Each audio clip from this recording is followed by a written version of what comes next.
प्रणाम। नेक्स्ट मैं और जो 4 यम का बात बोला है महर्षि पतंजलि ने दुख निवारण के उपाय के लिए, उसी के बारे में मैं अभी बताने वाली हूँ। तो इसके लिए अभी अहिंसा की बात हमने पिछले वीडियो में बता चुके हैं। अब इस वीडियो में फर्स्ट मैं सत्य की बात बोलूँगी। सेकंड नंबर आता है सत्य। सत्य जो है, उन्होंने जो सत्य की मार्ग बोला है, हर टाइम ट्रूथ बोलना अच्छा है, बट ट्रूथ हमेशा के लिए कहीं कहीं ऐसा भी आता है जहाँ पर आपको सोच समझकर काम करना होता है। अपना मन के ऊपर, अपना बुद्धि के ऊपर बुद्धि को थोड़ी सी चलाना होता है और मन के ऊपर थोड़ी सी अंकुश लगाना पड़ता है। कहीं कहीं ऐसा भी होता है, हमारे को बहुत मन करते है कि उस बात को हम बताएं, परंतु ऐसा होता है उस बात को बताने से किसी को दुख पहुँचे, किसी को हानि पहुँचे, ऐसा सत्य भी छुपाना सही है। अगर अपने भी खुद को भी दुख पहुँचे, ऐसा भी बात कहीं कहीं सत्य होता है, पर छुपाने के लिए अच्छा है, ना बोलने ठीक रहता है।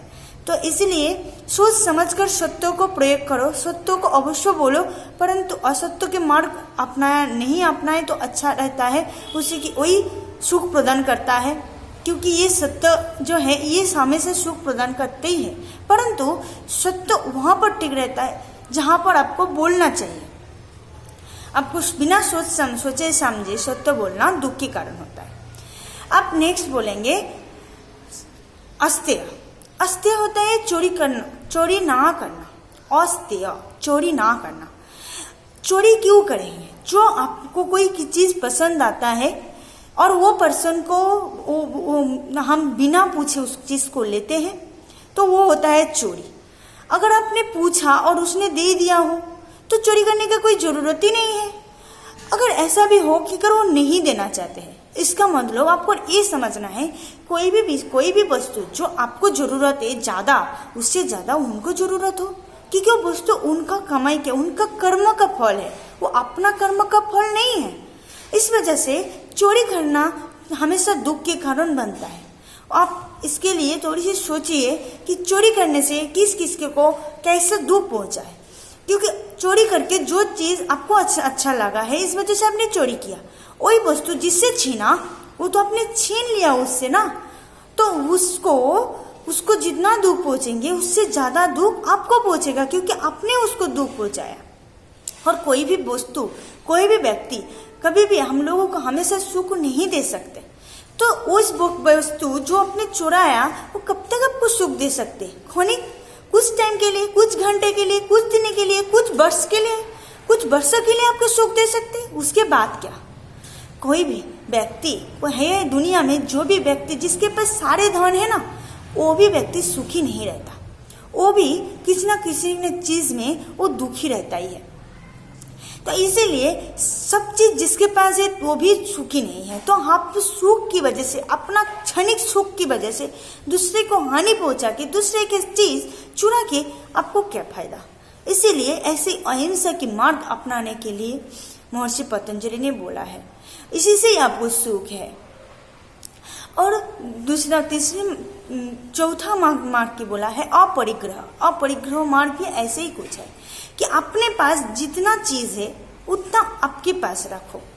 मतलब आपको जितना जरूरत है उतना ही अपने पास रखो।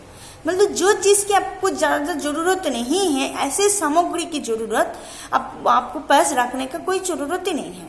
वो चीज़ आपको दुख पहुँचाएगा।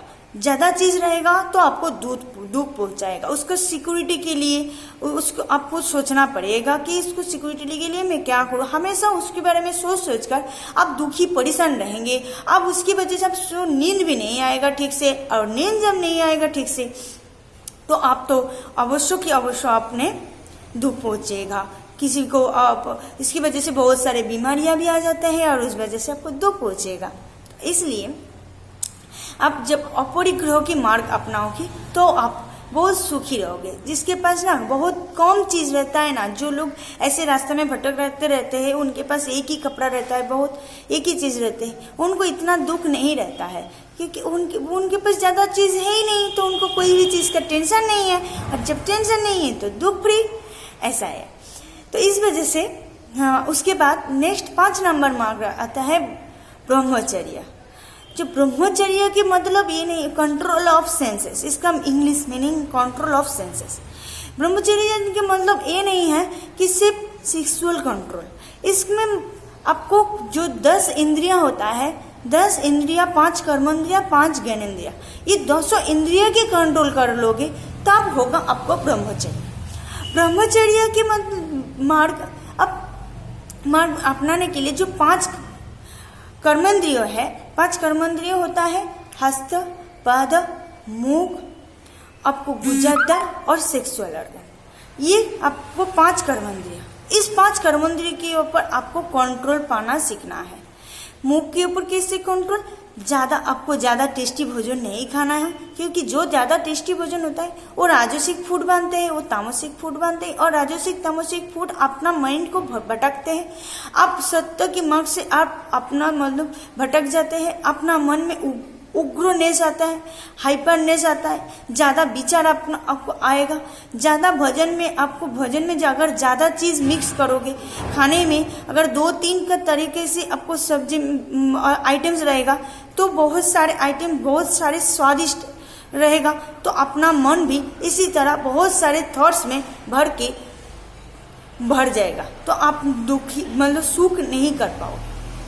ऐसा तो ऐसे आप मुंह के ऊपर कंट्रोल रखोगे तो आप असत्य नहीं बोलोगे, ज़्यादा नहीं बोलोगे, किसी की बुराइयां नहीं करोगे, सोच समझ कर बातें करोगे, तो वह आपके लिए सुख ही प्रदान करेंगे और दूसरे के लिए भी सुख प्रदान करता है।